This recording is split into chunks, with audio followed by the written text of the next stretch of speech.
सात संगत जी, प्रेम और सत्कार से बोलिए निरंकार जी। सात संगत जी। हफ्ता में एक बार सत्संग होते रहते हैं और आप लोग इतनी उमंग से यहाँ आए हैं, लेकिन जयकारा में थोड़ा कंजूसी कर दिया है। जयकारा जो है उसमें कंजूसी कर दी, इसलिए एक बार फिर से बोलेंगे सात संगत जी, प्रेम और सत्कार से बोलिए निरंकार जी। सात संगत जी, खुशी का ठिकाना नहीं होता है कि संत महात्मा मिल जाते हैं, दिल गदगद हो जाते हैं। सात संगत जी, दास अभी होटवार जेल में नौकरी कर रहा है, उसमें 4,500 कैदी है, बड़े बड़े फुंकार है, पैसा की कोई कमी नहीं है। लेकिन वहां दुख देखा हुआ कि मैं सुपरवाइजर का काम करता हूं, लेकिन एक एक बड़े बड़े घर के बच्चे हैं, किसी न किसी करना में ऐसी करना माच जेलों बंद है, सूरज को देखने के लिए तरस रहे हैं। और यहाँ एक एक बच्चे की ऐसी सुंदर वाणी होते हैं। अभी एक हमारी बच्चे जो है कितनी अच्छी बात है, दाता से कहती दाता आप तो देने वाले हो, घर घर में खुशी भर दो। लेकिन वही बच्चे जो है घर की खुशी छीन करके जेल में बंद है। ये चीज, ये शिक्षा कहां से मिलता है? वो भी तो इसी भारत के हैं, वो भी अच्छे परिवार के हैं, कोई गिद्ध के नहीं है। एक एक तो महात्मा जी ऐसे ऐसे आदमी है कि पत्नी बोलते हैं हमको कि सुल्ला साहब आप तो फौज से आए हैं, आप जितना पैसा उतना पैसा दूंगा, मेरे पति को तो 4 घंटा मार के ठीक कीजिए। पति बोलते हैं कि आप जो है हमारी पत्नी को इतनी मारी है कि उसको याद आ जाए। अब कहिए, दास बोलते हैं आपकी पाप में लेने के लिए तैयार नहीं हो, मारने के तो किसी को मार दो, मैं जितनी गोली चलाया हूं कि कारीज के जुट लड़ा हूं, लेकिन मैं आपकी पाप लेने के लिए तैयार नहीं हूं। तो कहने का कितनी प्रभाव क्यों होता है? इस सब सत्संग का प्रभाव है। छोटे छोटे बच्चे बात सब सुनते हैं, दिल गद गद हो जाते हैं। इसलिए संत महात्मा कहते हैं कि संसार में सबसे बड़ा सुख का है,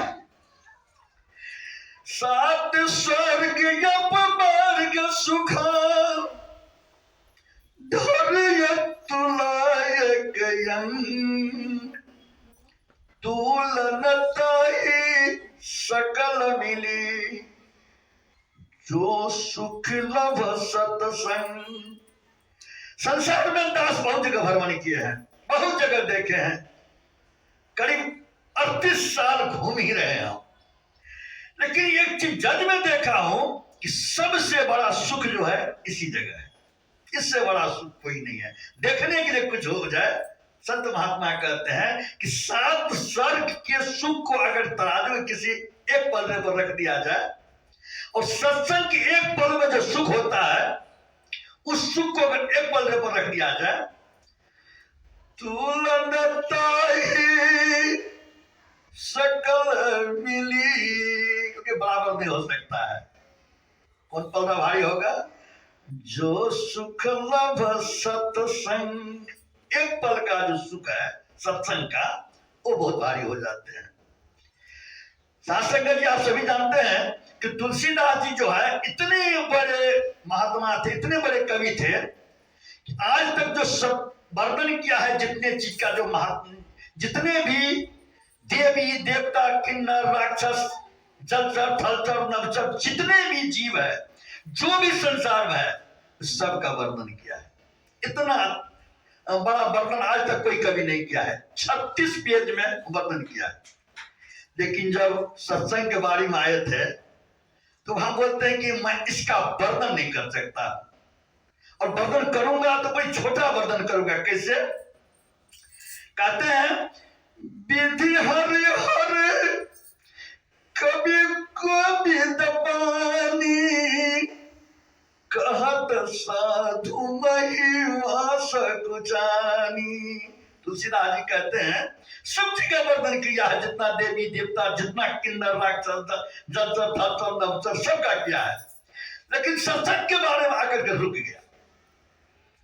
बोलते हैं क्योंकि सत्संग में इतनी बड़ी प्रभाव है, विधि ब्रह्मा हरि विष्णु हर महादेव, जितने बड़े बड़े महात्मा सब है, महादेव सब है, बोलते ये भी सत्संग के वर्णन करने में सब चाहते हैं। विधि हरि हर कवि कोविद सरस्वती बानी वेद बानी कहत साधु मही मास जानी। बड़े बड़े संत, बड़े बड़े महात्मा जो है सत्संग के बात कहने में सुख जाते हैं। आज हमको सत्संग के बारे में बोलने के लिए बोल रहा है तुलसीदास जी कहते हैं, मैं कितना बताऊंगा सत्संग के बारे में। सोमोसन कही जातन कैसे साक बनी का मनी गुण गण जैसे। तुलसीदास जी कहते हैं कि जो हीरा बेचते हैं वो भी बनिया कैटेगरी में आते हैं, जो बड़े बड़े कपड़ा का बिजनेस करते हैं वो बनिया कैटेगरी में आते हैं, लेकिन जो साग बेचते हैं वो भी बनिया कैटेगरी में आते हैं। लेकिन जो हीरा बेचते हैं उसके बारे में एक साग की बेचने वाले को पता नहीं होता है, लेकिन फिर भी जितना साग बेचने वाले हीरा के बारे में जानेंगे ठीक मैं उतना ही बताऊंगा। क्यों? क्योंकि इसमें इतनी महत्व है। सत्संग कोई सुन लिया वहीं समाप्त कर दिए, वहीं समाप्त नहीं हो जाता है। दूसरा जी कहते हैं सुनी समझ जन मुदित मना मन जहि अति अनुराग लहै चारु फल अछत तनु साधु समाज प्रियाग। तुलसीदास जी कहते हैं सत्य महात्मा जब सत्संग होते हैं, सत्संग के बात को सुनिए समझिए उसमें मंथन कीजिए। कब? जब भी उसका जो संत महात्मा बोलती है सुनी समझ ही जन मुदित मना मन जहि अति अनुराग। इसका फल इतना मिलता है लहै चारु फल अछत तनु साधु समाज प्रियाग। कहते हैं चार फल होता है, अर्थ धर्म काम मोक्ष। ये चार फल पाने के लिए कितने जन्म लेना पड़ता है तब जाकर के कहीं चारों फल मिलता है। लेकिन सत्संग में इतना प्रभाव है कि संत महात्मा जो चीज बोले हैं उसमें मंथन कीजिए, उस बात को समझिए। लहहि चारु फल, चारों फल उसके लेकर के शोभा प्राप्त कर सकता है। लहहि उसको शोभा हो जाएगा। किसके कारण? सत्संग के कारण। तुलसीदास जी कहते हैं कि जितने भी काम है, कोई भी काम है, उसमें सब में समय लगता है। एक पेड़ लगाइए 5 साल के बाद फल देगा, एक गाय पालिए 3 साल के बाद जो है दूध देती है। लेकिन कहते हैं सत्संग के फल में लेट नहीं लगता है। सत मंजन फल पै है तत्काला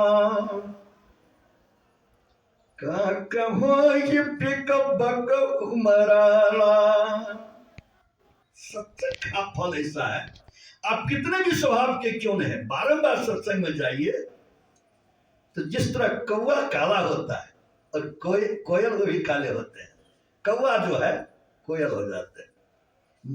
मंजन फल पै है तत्काला काक हो ही पिक बकह मरा, और बगला जो है हंस बन जाते हैं। जनु यश चर्ज करे जन कोई सत्संगत महिमा नहीं गोई। तुलसीदास जी कहते इसमें आश्चर्य करने की जरूरत नहीं है। सुनने में आश्चर्य लगता होगा लेकिन आश्चर्य करने की जरूरत नहीं है। क्यों? वाल्मीकि नारद घट जोनी निज निज मुख ही कहे निज होनी। आप सभी जानते हैं कि वाल्मीकि जो है इतने बड़े ऋषि थे कि भगवान के गुरु जी थे, जो अयोध्या के राजा के जो है उसके गुरु जी थे। लेकिन उसके बारे में पहले आप लोग जानते होंगे, एक रत्नाकर नाम के चोर था, डकैत था। लेकिन एक रोज की बात है, वो डकैती कर रहे थे, नारद जी जा रहे थे, नारद जी को घेर लिया। नारद जी बोलते हैं अब क्यों करते हैं? मैं अपने परिवार के लिए करते हैं। तो बोलते हैं आपके परिवार के लिए जो करते हैं ये पाप आपके परिवार लेंगे। रत्नाकर बोलते क्यों नहीं लेंगे, जब उसको मार काट के खिला रहा हूं तो वो क्यों नहीं लेंगे? तो ठीक है आप जाओ, परिवार वाले को पूछ कर आ जाओ, अगर बोलेगा कि आपके पाप के भागी हो जाएगा तो आप हमको बोलिएगा तब मैं आपको मान जाऊंगा आप सही कर्म कर रहे हैं। रत्नाकर बोलते बाबा बहुत तेज आती है, हमको घर भेज देगा और अपना ही भाग जाएगा। रत्नाकर बोलते बाबा बोलते ऐसा है, अगर आपको विश्वास इनको बांध दीजिए। नारद मुनि को रस्सी से ऐसे जकड़ करके बांध करके जब रत्नाकर अपने घर पर गए, अपने पत्नी को पूछा आपको पता है कि आप लोग इतनी हमसे डकैती करते हैं, आप लोग खाना खिलाते हैं, इतना चीज करते हैं। तो कहा इसका पाप का अगर जो होता है भागी आप लोग बनिएगा। कहते क्यों बनूं? क्योंकि तब हम आप लोग शुरू कर देते हैं। बोलते इतना जो संसार को कमा के खिलाते हैं, आप कमा के खिला नहीं सकते, आप जहां से लाइए। कौन बोला आपको जाकर डकैती करने के लिए, किसी को जान को मारने के लिए? उसी तरह माता के पास गए, पिता पास गए, सब आया वही बोला कि सबके बेटे कमाते हैं, आपको कौन बोला किसी की हत्या करने के लिए? तो मैं उस पाप के भागी को, आप देखिएगा बहुत आदमी देखते हैं जाते हैं मीट लेने के लिए, लेकिन बोले मीट काटने के लिए नहीं कोई बोलेगा, बोले मेरा पाप चढ़ जाएगा। खाने के लिए बोलेगा, मीट काटने के लिए कोई बोलता है। तो कहने का पाप की बात आता है, एक्चुअल में आपके पाप लेने के लिए कोई तैयार नहीं है। लेकिन वही उसको जो समझ में आया कि मैं ये क्या कर रहा हूं, मेरी पाप की भागी कोई नहीं लेगा, और गुरु के पास खोल करके उसे शरणागत हो गए। सभी जानते हैं कि नारद जो वाल्मीकि जो है इतने बड़े कवि हो गए जो भगवान के गुरु थे, किसके प्रभाव? सत्संग के प्रभाव। वाल्मीकि नारद घट जोनी। नारद जो है एक दासी के पुत्र है, और एक समय की बात है, एक जगह जो बहुत बड़ा सत्संग हो रहे थे। जब सत्संग हो रहे थे तो नारद जी छोटा सा बच्चा थे, और उसकी माँ जो आई थी वहां बर्तन साफ करने के लिए बुलाए थे। उसका माँ तो अपना घर में बर्तन साफ कर रहे हैं। नारद जो है संत महात्मा जो बैठे हुए थे, किसी संत महात्मा का पानी लाकर दे देते थे, किसी का कोई लाकर दे देते थे, किसी को धूप अगरबत्ती लाकर देते थे, किसी को जो है बर्तन साफ करके दे देते। दौड़ दौड़ करके जो संत महात्मा की सेवा करते थे। बड़ी आनंद नारद जी को, आनंद के खुशी के विभोर हो गया। बहुत दिन जब हो गया, 3-4 दिन जब हो गया, संत महात्मा सत्संग करके जब जाने लगे, नारद जी संत का हाथ पकड़ के रोने लगे। संत ने बोला बेटा क्या हुआ? बोले महात्मा जी आप लोग यहाँ 3-4 बजे सत्संग कर रहे थे, बहुत हमको खुशी हुआ, खुशी का कोई ठिकाना नहीं हुआ। आप लोग हमको जो है ना आनंद से भर दिए, लेकिन अभी आप जा रहे हैं तो हमको भी ले चलिए। महात्मा को परिज्ञान में छोटी बच्ची को अच्छा समझ में आ गया, तो बोलते हैं ठीक है। जो ये बोला तब उसकी माँ दौड़ कर आ गई और कहते महात्मा जी हमको एक ही बेटा है, अगर इसको लेकर चले जाइएगा तब मेरा क्या हाल होगा? तो संत महात्मा बोलते ये बात भी सही है। संत महात्मा ने सब उसका आशीर्वाद दिया, बेटे बच्चे माँ की सेवा करो, माँ के पास रहो, क्योंकि माँ को कोई नहीं है। जब तुम्हारी माँ बर्बादी हो जाएगा तो मेरे पास आ जाना, हम आपको ज्ञान दे देंगे। ठीक उसी प्रकार से माँ का सेवा करता रहा, तो उसका माँ बर्मलीन हो गए। तो नारद जी जंगल में जाकर के गुरु का ज्ञान लिया, और नारद जी कितने बड़े संत है, किसी से छुपा हुआ नहीं है। नारद मतलब होता है जिसकी बात रद्द न हो, उसको बोलते हैं नारद। इतनी बड़ी शक्ति कहां से मिली? तो सत्संग से। वाल्मीकि नारद घटजोनी, घटजोनी मतलब अगस्त जी है जो घड़ा से पैदा हुआ है। कितनी तुच्छ बात है, देखो उसको सत्संग के बल से इतने ताकत थे, इतने ताकत थे। एक बार की बात है, अगस्त जी कहीं पूजा कर रहे थे, समुद्र में जो है बाढ़ आ गई, उसका जो पूजा का जितने ठाकुरवाड़ी थे सब चीज चला गया समुद्र। बड़ी गुस्सा है, लेकिन संत तो दयालु होते हैं। एक रोज की बात है, एक चिड़िया वहां घोंसला दिए हुए थे, और संत बाढ़ आया समुद्र में, उसका घोंसला को लेकर चला गया। उधर से जब चिड़िया आए, अपने बच्चे को नहीं देखा, बड़ा दुख हुआ, और समुद्र का पानी ले लेकर फेंकने लगे। उधर से अगस्त जी आ गए, चिड़िया को देख कर बोलते हैं चिड़िया तुम कितना नाराज है? बोलते महात्मा जी ये समुद्र जो है बारंबार हमारे जितने बच्चे हैं उसको लेकर के निकल जाते हैं, बहा कर ले जाते हैं, इसलिए मैं आज समुद्र को सुखा देंगे। बोले आपसे तो नहीं सुखेगा, अब संत के शरण में आए तो मैं करता हूँ। और पहले तो गुस्सा था ही, और सुनते हैं अगस्त जी जितने समुद्र सबके पानी को पी गए, हाहाकार मच गई। सब जब विनती किया तो समुद्र को अपने जान से निकाला है, इसलिए आप सभी जानते हैं कि समुद्र का पानी पिया नहीं जाता, खारा होता है।